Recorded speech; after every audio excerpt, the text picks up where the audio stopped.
Chers amis, bonsoir. Il s'en est passé des choses depuis le 17 novembre.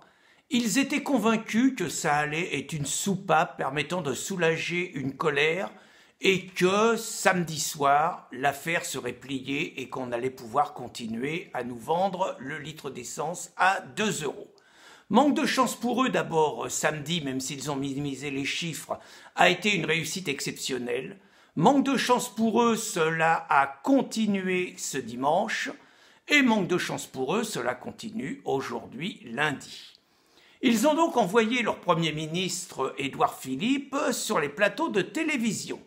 Édouard Philippe a dit deux choses. Premièrement, j'ai entendu la colère du peuple, c'est ça cause toujours. Et deuxièmement, rien ne changera, le litre d'essence, la taxe carbone, les taxes, etc.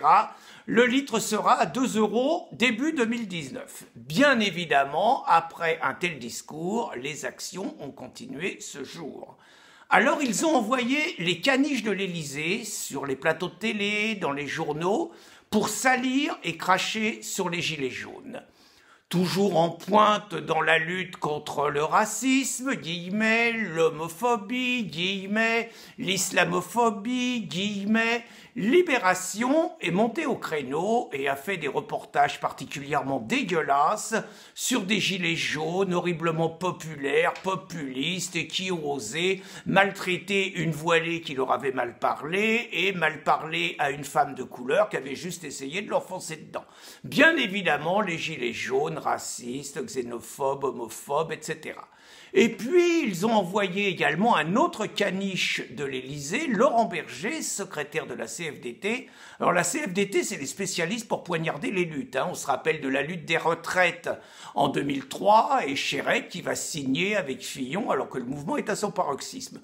Ce coup-là, donc le nommé Laurent Berger, qui a besoin des subventions de l'État pour faire vivre son syndicat, a bavé sur les gilets jaunes, qualifiés de méthode totalitaire parce que, paraît-il, ils auraient empêché quelques personnes de passer à un endroit et tout. Et puis, dans un autre registre, autre caniche de l'Élysée, Mélenchon. Alors Mélenchon, lui, il essaye de se rattraper aux branches parce qu'il faut se rappeler quand même qu'il n'y a pas un député insoumis qui est capable de se pointer sur un barrage parce qu'on se doute que sur les barrages, ils auraient l'accueil qu'ils méritent parce que les gens sur les barrages, il n'y a pas que l'essence, il y a aussi toute l'islamisation de la France, il y a toute l'immigration et c'est pas les potes à Mélenchon.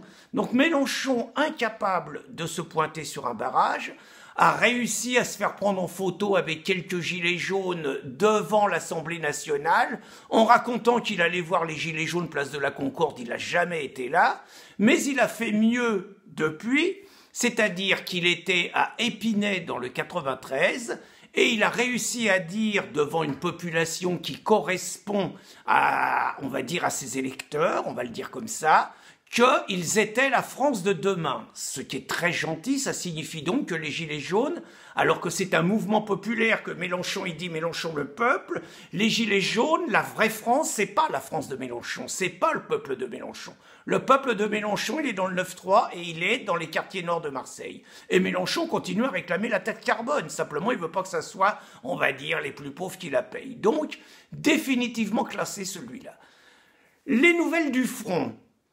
J'ai vu sur les radars, écoutez, les gens sont toujours mobilisés sur les radars, sur les barrages, les copains sont toujours très mobilisés, plein d'idées fusent, certains pensent à s'occuper des radars sans les détruire, d'autres réfléchissent à aller faire un petit tour vers les préfectures et puis de peut-être les bloquer, d'autres réfléchissent à paralyser les perceptions, ce qui serait pas totalement idiot, et d'autres encore réfléchissent à aller s'occuper de la permanence des députés de gauche qui nous ont amené la taxe carbone, à l'époque du Parti socialiste, voire à s'occuper des permanences des députés En Marche. Et plein d'autres choses que je n'ai pas forcément envie d'évoquer ici. Comme vous le voyez, ce n'est qu'un début, le combat continue et à demain les amis.